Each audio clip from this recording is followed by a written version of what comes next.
নামাজ কেন কবুল হচ্ছে না? আমি আপনাদেরকে শুধু সেই দোষগুলো তুলে ধরব সংক্ষিপ্ত আকারে। একদিকে আল্লাহ বলেছেন ইন্নাল্লাহা ইউহিব্বুত তাওয়াবিন ওয়া ইউহিব্বুল মুতাহহিরিন, আল্লাহ রাব্বুল আলামিন যারা তওবা করে এবং পবিত্র থাকে তাদেরকে আল্লাহ পছন্দ করে।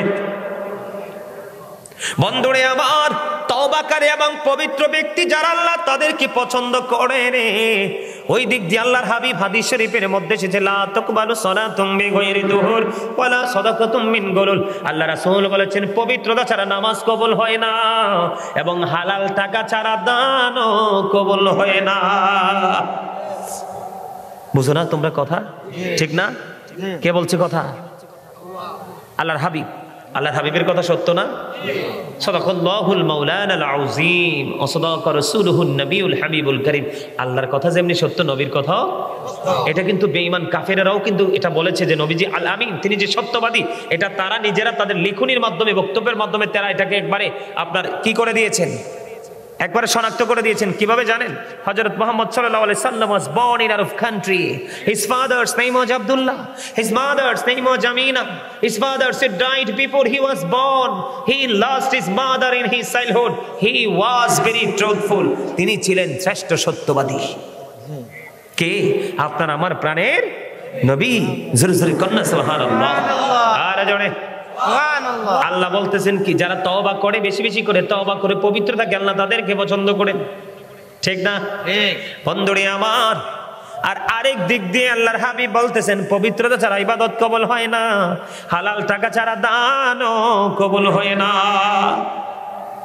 মিফতাহুল জান্নাতিস সালাহ ওয়া মিফতাহুস সালাতিত তুহুর। নামাজ হলো জান্নাতের চাবি, আর নামাজের চাবি হলো পবিত্রতা। কি বুঝছেননি কথা? নামাজের চাবি কি? আর নামাজ কি? জান্নাতের চাবি। as-salatul mi'rajul মুমিনিন, নামাজ মুমিনের জন্য মেরাজ। জোরে জোরে কন্যা সুবহানাল্লাহ। আর জোরে বলে। এবার আসেন, নামাজ কবুল না হওয়ার পিছনে অন্যতম কারণ হলো বন্ধু, সর্বপ্রথম বর্তমানে ম্যাক্সিমাম মানুষ হারাম পথে টাকা উপার্জন করে খায়। আরো ধরে কন্যা কেন? কারণ বন্ধু, যাদের বডিটা হারাম উপার্জিত খাবার দিয়ে গঠিত হয়েছে, তাদের সেজদা কখনো কবুল হবে না। এখানে নোংরামি আছে না নাই? 2 নাম্বার বুখারী শরীফের মধ্যে এসেছে হাদিস খানা। আপনি 10 টাকা দিয়ে একটা জামা কিনেছেন, অথবা 100 টাকা দিয়ে, অথবা 1000 টাকা দিয়ে। 1000 টাকা দিয়ে যদি কিনেন, 900 টাকা আপনার হালাল, 100 টাকা হারাম। 10 টাকা দিয়ে যদি কিনে থাকেন, 9 টাকা আপনার হালাল, 1 টাকা হারাম। বন্ধুরে আমার, আমার নবী বলেছে 1 টাকা হারাম যখন তোমার 9 টাকার সাথে যুক্ত হলো, এটা হারাম হয়ে গেল। এই পোশাক পরে কিয়ামত পর্যন্ত তুমি নামাজ পড়ো রে, এই নামাজ আল্লাহর দরবারে কবুল হবে না। আওয়াজ তুলে বলুন না নাউজুবিল্লাহ। আর জোরে বলেন নাউজুবিল্লাহ। 2 নাম্বার হলেন বর্তমানে ম্যাক্সিমাম বর্তমান সমাজের যুবকদের দিকে যদি তাকায়, আপনারা তো ঢাকার মানুষ, ম্যাক্সিমাম যুবকের পরনে দেখবেন জিন্স প্যান্ট থাকে। কি প্যান্ট থাকে? Jeans pant. আছে না নাই? আছে। আমি আপনাদেরকে বুঝাচ্ছি, মন দিয়ে ব্রেইনে সেটআপ দেন বন্ধু, বিরক্ত হলে বলবো না। আল্লাহ কোরআনে বলেছেন লিবাসুত তাকওয়া যালিকা খায়র। আল্লাহ রাব্বুল আলামিন বলেছেন আল্লাহর কাছে সবচেয়ে উত্তম পোশাক হলো তাকওয়ার পোশাক। যেই পোশাকটা পুরুষের জন্য, ইমানদার পুরুষের জন্য ফরজ। এই পোশাকটা উপর দিয়ে থাকবে নাভি বরাবর, অথবা নাভির উপরে, নিচের দিক দিয়ে থাকবে টাকনোর উপরে। বলে হুজুর, এখন যদি আমি নাভির নিচে পড়ি, আপনি ফরজ তরক করেছেন। আল্লাহ রাস্তা দেখিয়ে দেখাইছে একটা, আপনি নিজের রাস্তা তৈরি করেছেন আর একটা। কথা কি আমার বুঝে আসে? আর নিচে দিয়ে আপনি টাকনুর উপরে রাখতে হবে, নিচে যাওয়া যাবে না। বুখারী শরীফের মধ্যে সে হাদিস কানা, যিনি অহংকার করে করে টাকনুর নিচে ঝুলিয়ে ঝুলিয়ে পোশাক পরবে, তার ঠিকানা জাহান্নাম। আল্লাহ ডাজন্ট লাইক দ্য প্রাউড। আল্লাহ অহংকারীকে পছন্দ করে না। ঠিক কিনা বলেন? ইন্নাহু লা ইউহিব্বুল মুস্তাকবিরিন। আল্লাহু আকবার। আল্লাহ অহংকারীকে পছন্দ করেন না। কি করেন না? কথা বুঝে নেবেন কিন্তু, আমার কথা কি বোঝেন? 3 শ্রেণীর মানুষকে হাসরের দিন আল্লাহ ক্ষমা করবে না। 1 শ্রেণীর মানুষ হলো লুঙ্গি, প্যান্ট, পায়জামা, ট্রাউজার যেটাই পরেন না কেন, যদি বন্ধু টাকনোর নিচে ঝুলানো থাকে, ওই মানুষকে আল্লাহ রাব্বুল আলামিন কাল হাসরের দিন ক্ষমা করবে না, তারকে আল্লাহ রাব্বুল আলামিন দয়া করবে না।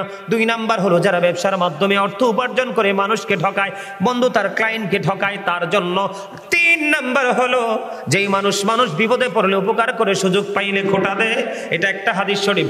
এই জন্য বন্ধু বলছি, তুমি যে নামাজ পড়ছো নাবির নিচে, গতকালকে যখন আমরা ওই যে কোথায় যে বলছিলাম মেঘালয়ের দিকে রওনা দিলাম, ময়মনসিংহ দিয়ে শেরপুর দিয়ে, একবারে মেঘালয় বর্ডারের কাছাকাছি প্রোগ্রাম করে আসলাম, হঠাৎ করে দেখলাম একটা ছেলে তার গাড়িটাকে ক্লিন করতেছে। বিশ্বাস করেন আমার চোখ দুইটো লজ্জিত হয়ে গেছে। সেই সই বন্ধু গাড়িটা ক্লিন করতেছে, তার পিছনের দিক দিয়ে 100% লজ্জাস্থানটা দেখা গিয়েছে। আমি লজ্জায় কিন্তু কোনো কিছু বলিনি, চোখগুলোকে অন্যদিকে ঘুরিয়ে নিয়েছে। এখানে দাঁড়িয়ে দাঁড়িয়ে কিসের কথা? এই এটা কি কথার জায়গায়? তোমরা এখানে দাঁড়া দাঁড়িয়ে কথা বলছো কেন? যাও ওইদিকে যাও, বিরিয়ানির সময় এসে নিয়ে যাইও।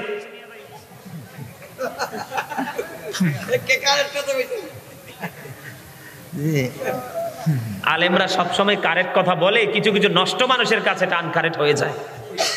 আলেমরা সবসময় রাইট কথা বলে, কোন কোন দুষ্ট চরিত্রের মানুষের কাছে এটা রং হয়ে যায়। এই কম আনে হাদিয়া লইয়াইছেন। আলহামদুলিল্লাহ।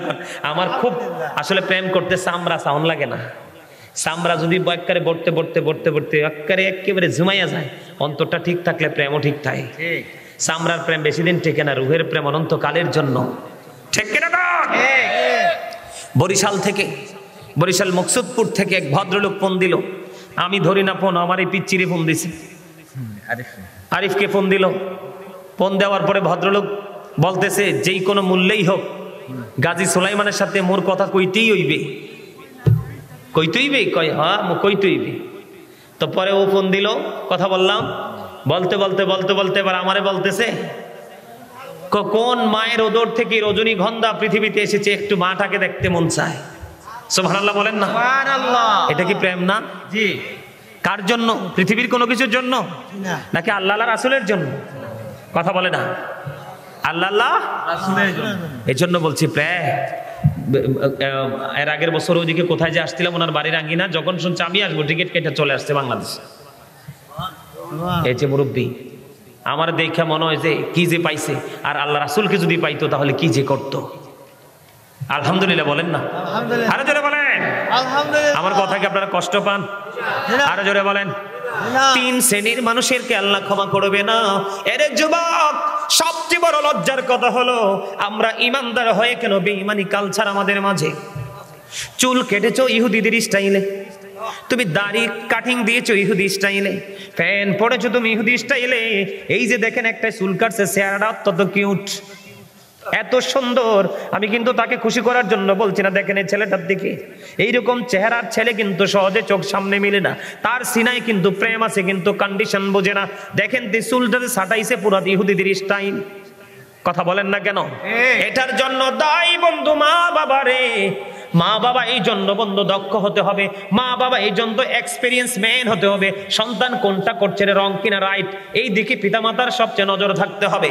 ছেলে যদি বন্ধু 6 হাত লম্বা হয়, বাবা যদি বন্ধু 2 হাত হয়, তারপরেও এই ছেলে বাবার উপর দিয়ে যেতে পারে না।